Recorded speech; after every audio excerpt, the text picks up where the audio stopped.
में न बोले, अवधि में न बोले, इसका विरोध खंडी में न बोले और उर्दू क्या वकालत कर रहे हैं।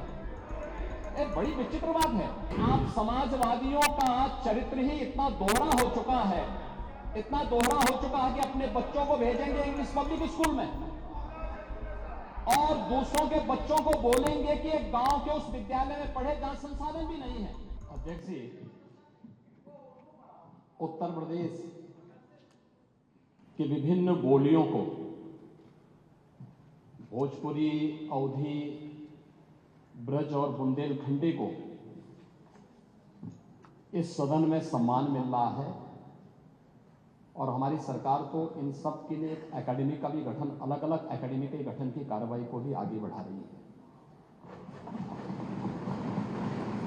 ये सभी हिंदी की उपभाषाएं हैं, यानी हिंदी की बेटियां हैं।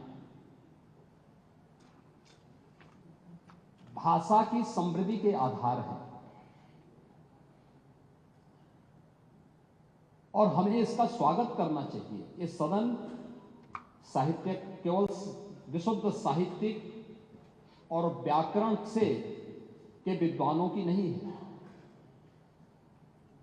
आम जन का प्रतिनिधित्व करने वाले माननीय सदस्य समाज के विभिन्न तबके से आए हैं।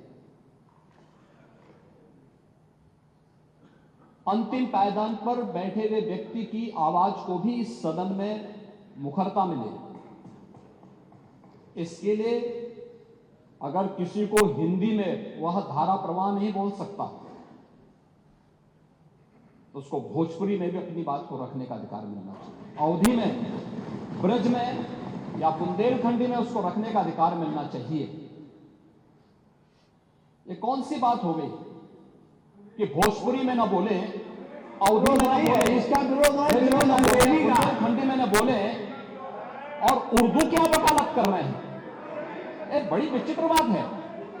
आप मुझे बताइए, मैं इसीलिए कहता हूं कि आप समाजवादियों का चरित्र ही इतना दोहरा हो चुका है, इतना दोहरा हो चुका है कि अपने बच्चों को भेजेंगे इंग्लिश पब्लिक स्कूल में और दूसरों के बच्चों को बोलेंगे कि एक गांव के उस विद्यालय में पढ़े जहां संसाधन भी नहीं है। ये दोहरा आचरण और जाकी रही भावना जैसी प्रभु मूर्ति देखी दिल जैसी, यह तो आचरण आप लोगों का है। इसीलिए आपने कल भी भोजपुरी का विरोध किया, अवधी का विरोध किया, बुंदेलखंडी का विरोध किया और आप लोग अपने दैनिक जागरण में, दैनिक जीवन में इस प्रकार के आचरण के आदी हो चुके हैं।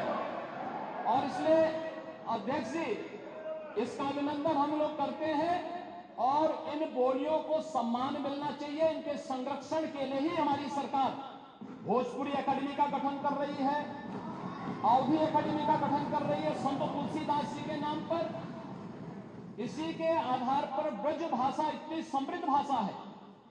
सूरदास जी ने अपनी सभी रचनाएं उसी भाषा में दी हैं।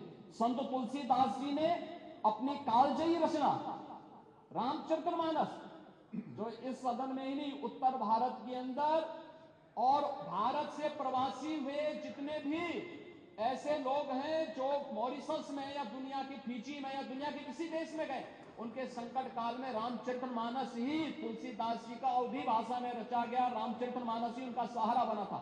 और आज जब उसको सम्मान मिल रहा है तो आप उसका विरोध कर रहे हैं। बड़ी विचित्र सी स्थिति है।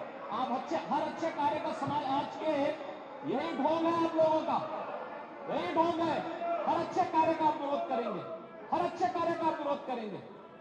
हर अच्छा कार्य जो प्रदेश के हित में है, देश के हित में है, आप उसका विरोध करेंगे। और मुझे लगता है इस प्रकार के विरोध की निंदा होनी चाहिए और हम इसका समर्थन करते हैं जो उत्तर प्रदेश की बोलियों को सम्मान मिल रहा है। मैं आपका धन्यवाद करूंगा, विधानसभा सचिवालय को इस बात के लिए धन्यवाद दूंगा। कल हम लोगों ने यहाँ पे इसका शुभारंभ किया, समाजवादी पार्टी ने उसका विरोध किया और मुझे लगता है कि प्रोसीडिंग का हिस्सा होना चाहिए। इनको समाज के सामने एक्सपोज करना चाहिए। अपने बच्चों को ये लोग पढ़ाएंगे इंग्लिश स्कूलों में और दूसरे के बच्चे के लिए अगर सुविधा सरकार देना चाहती है, कह देनी उर्दू पढ़ाओ इसको, यानी उसको मौलवी बनाना चाहते हैं, कटबुल्ला बन के इसको ले जाना चाहते हैं। ये नहीं चल सकता।